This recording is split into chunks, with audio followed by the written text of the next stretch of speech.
course, that's the moment when I run out of staples.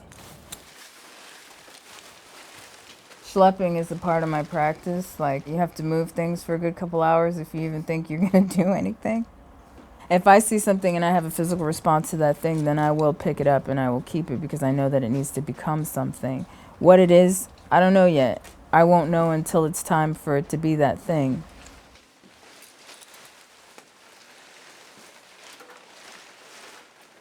When I was an undergrad, I was making these ridiculously large paintings. They were like 17 by 14 feet on average.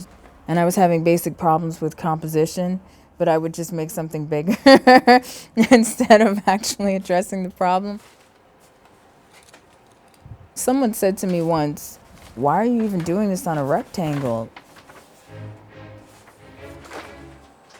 I sort of freed myself from that when I cut them up and started reconfiguring them.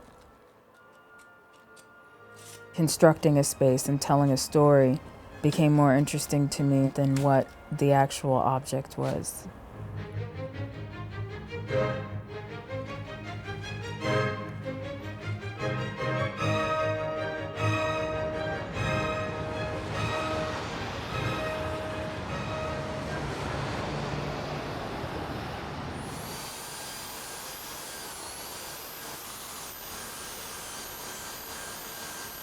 I don't know anything about power tools.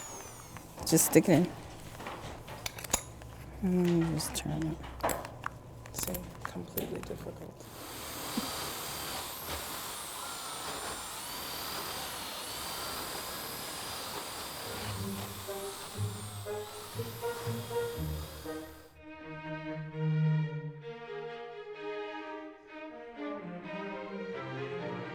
Fingers, space under your fingers. Yeah, oh, that's nice. Give a little texture to your fingers.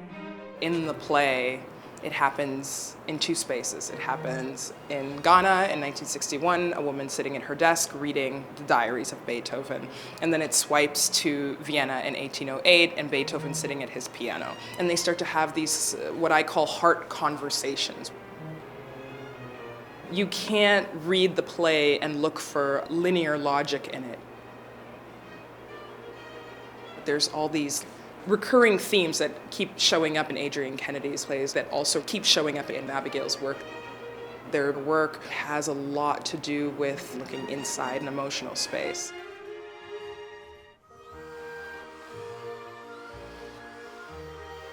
My interest in the play was the time factor, 1808 and 1961. I've been thinking about a sort of a time-traveling portal, a wormhole.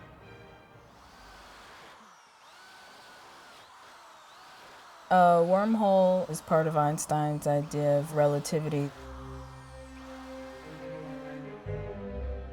There's a tear that happens in space-time that would allow you to be able to travel vast distances from one end of the universe to the other, where the actual fabric of time sort of bends. If something occurs within a specific place and you're standing there and I'm standing here and we're witnessing the same exact thing, we could never have the same vantage point. And that's the same thing in life, right? Everything is completely your own experience. I don't think that I've been through a wormhole, but if I try to think back in my family history, then it's nothing but holes. My paternal grandfather was an orphan, and supposedly his mom was German. I don't know if that's true or not. And her baby was half black, and it was 1930, so it wasn't really a good look. And she left him with this elderly couple to be raised. And my mom's father, he was an orphan too, from the Dominican Republic. So it's like immigrant story, African American history. It's all a bunch of question marks and nothing but wormholes, and there's no way of knowing.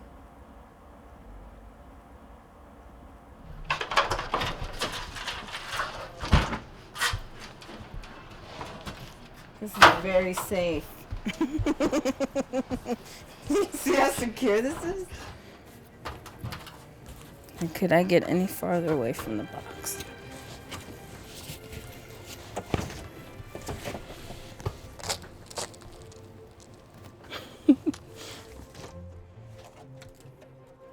So I think maybe 3 weeks ago I actually settled on what the object was going to be and how it was going to function in this space. And then there's these two amazing people that I work with in Philadelphia at a recycling center called Revolutionary Recovery. They have a residency program there where you can pick from the piles at the dump and then make the object on site. Maybe the determining factor of me picking materials is more about the everydayness of them. Material has so much information already trapped on the inside of it. It has whatever it's chemically made up of, its physical structure and properties. Then whoever owned it, loved it, and threw it away. It already has its own history and residue, like within that material. What can you improve on that? I don't believe that things should be so physically altered where they lose their sense of where they came from.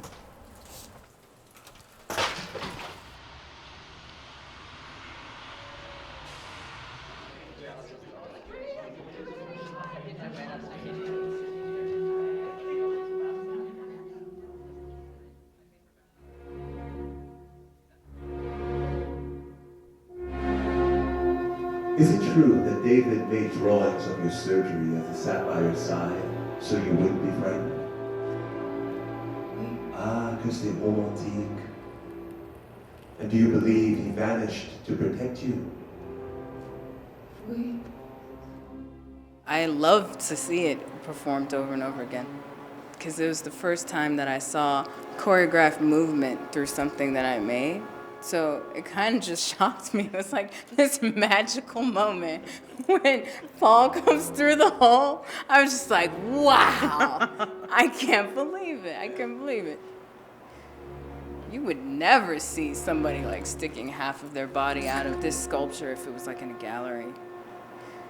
I feel like audience interaction with an installation is very limited in an art context. In terms of, do I actually want to go in there? Is that okay? Can I touch this thing?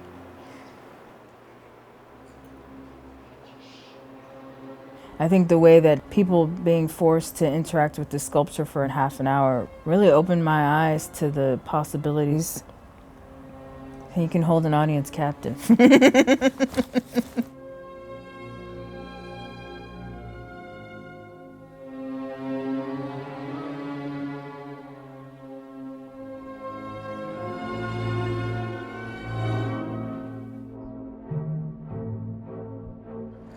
And who are we wearing today?